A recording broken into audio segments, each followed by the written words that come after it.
Halo teman-teman, ini lagi ramai MK hapus presidensial threshold. Karena itu mari sama-sama kita dengarkan analisa dari Mas Adi Prayitno dalam video berikut ini.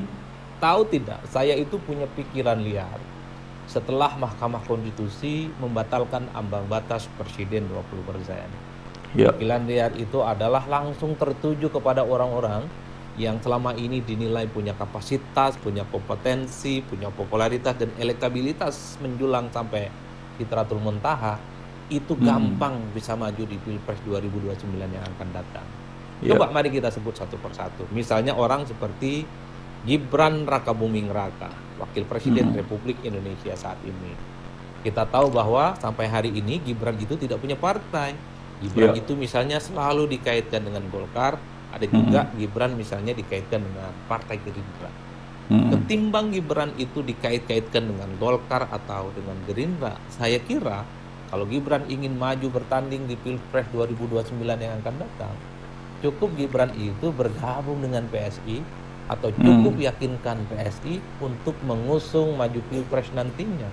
Karena kita tahu bahwa PSI itu adalah partai politik yang paling Gibran Rakabuming Raka. PSI itu adalah partai politik yang paling Jokowi.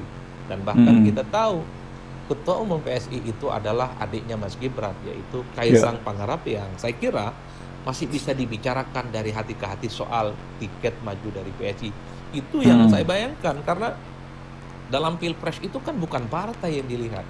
Yang dilihat itu adalah figur, sosok yang kemudian diusung. Per hari ini saya kira Gibran itu punya modal sosial, punya modal kapital, popularitas dan elektabilitasnya relatif kompetitif untuk bisa maju di 2029. Sekalipun nanti misalnya yang dihadapi itu adalah orang seperti Prabowo Subianto dan seterusnya dan seterusnya. Jadi itu yang saya bayangkan dengan pikiran-pikiran liar. Jadi Gibran itu cukup bisa maju melalui PSI. Nah yang kedua, orang seperti Anies Baswedan. Kita tahu bahwa pendukung Anies itu kan selama ini teriak-teriak, Anies dijegal, Anies didolimi, Anies itu kemudian dalam tanda kutip ya dikucilkan secara politik dan seterusnya dan seterusnya. Anies Baswedan tidak perlu lagi capek-capek untuk mendirikan partai politik baru jika ingin maju di 5 tahun yang akan datang. Anies dan para pendukungnya tidak perlu lagi membuli PKS yang dinilai ikut meninggalkan Anies gara-gara tidak bisa maju dalam Pilkada Jakarta. Anies misalnya meyakinkan Partai Umat, partainya Amin Rais. Kita tahu bahwa Partai Umat itu adalah partai yang paling Anies Baswedan selama ini. Dengan Partai Umat, Anies sudah bisa maju mendapatkan tiket. Dan kita tahu bahwa Anies itu adalah orang yang saya kira popularitas dan elektabilitasnya kuat di atas rata-rata, bahkan menjulang sampai langit ketujuh. Ini kan gampang sebagai sebuah pikiran-pikiran solutif yang saya kira supaya Anies itu bisa maju di Pilpres.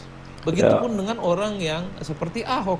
Ahok selama ini adalah sosok yang katanya punya pengikut banyak, punya pendukung banyak, dan adalah sosok yang sangat mungkin dia itu naik kelas menjadi calon pemimpin nasional. Nah, Ahok kalau kesulitan mendapatkan tiket dari PDIP, bisa maju itu dari partai-partai yang lain, terutama partai non-parlemen yang butuh figur seperti Ahok. Karena Ahok itu popularitas dan elektabilitasnya katanya kuat. Oleh karena itu, Ahok tinggal yakinkan partai-partai yang tidak lolos parlemen siap mengusung Ahok, supaya partai non-parlemen ini ngasih tiket dan juga memberikan faedah dalam pilek. Siapa lagi nama-nama yang dikira? Orang seperti Fahri Hamzah yang selalu kritis dan kelihatan berpihak kepada rakyat. Fahri Hamzah bisa maju dari Partai Gelora. Oke, teman-teman, sebelum kita lanjut ya, mari kita melihat beberapa komentar dari pengguna media sosial ataupun netizen perihal yang disampaikan oleh Mas Adi Prayitno ini. Di antaranya di sini, saya nunggu momennya Gibran pasangan dengan AHY.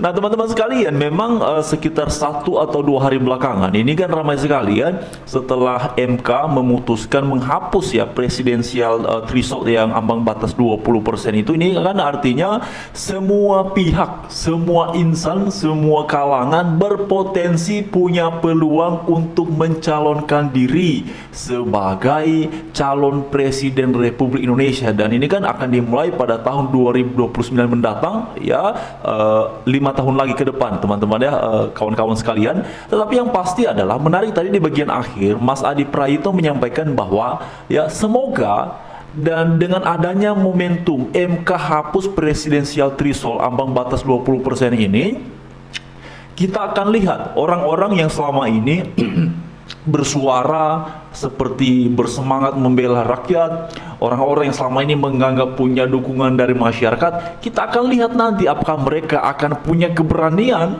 ya untuk mencalonkan diri sebagai presiden, ya, sebagai calon presiden pada Pilpres 2029 mendatang. Nah, kita akan nantikan. Tetapi begini teman-teman semua, dengan dihapuskannya ya oleh MK presidensial threshold ini ataupun ambang batas 20%, ini pasti Pilpres mendatang ini akan semakin seru.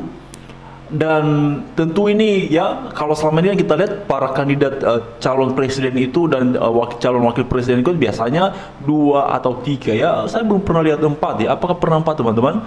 Tapi apapun itu, ya kalau karena ini sudah tidak ada lagi batas minimalnya, ambang batasnya, nanti organisasi-organisasi, ormas-ormas pun juga bisa mungkin ya mencalonkan diri, ya mencalonkan para pemimpin mereka untuk menjadi calon presiden. Ah, ini pasti nanti akan seru sekali teman-teman. Ya, jadi kita tidak hanya lagi dibatasi melihat kandidat-kandidat yang diusung oleh partai politik, dan juga nanti mungkin akan ada calon-calon baru yang berasal dari organisasi-organisasi masyarakat.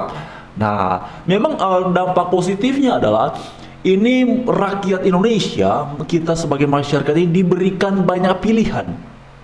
Ya, diberikan banyak pilihan mengenai figur-figur yang dipandang ini bisa memimpin bangsa ini untuk lebih baik di masa mendatang.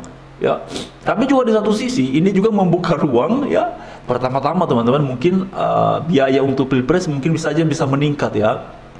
Lalu yang kedua adalah ya orang-orang yang juga tidak punya niat baik ya juga bisa punya peluang untuk maju. Jadi memang ada peluang baiknya, ada peluang juga tidak baiknya.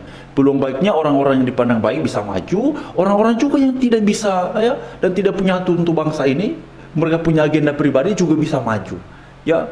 Tetapi hal-hal baik lainnya adalah kita bisa kemudian punya pilihan lebih variatif, punya pilihan lebih banyak siapa kira-kira capres-cawapres yang bakalan kita dukung, yang bakalan kita pilih. Nah, bagaimana teman-teman?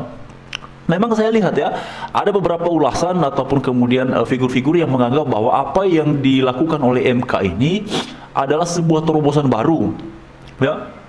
Sebuah terobosan baru karena akhirnya masyarakat diberikan peluang seluas-luasnya, diberikan kesempatan sebesar-besarnya untuk bisa ikut berkompetisi, untuk bisa ikut ya mencalonkan figur-figur yang dipandang punya kemampuan, punya kapabilitas ya, punya kompetensi dan punya hati untuk bangsa ini. Wah, ini memang nanti teman-teman akan menarik ya.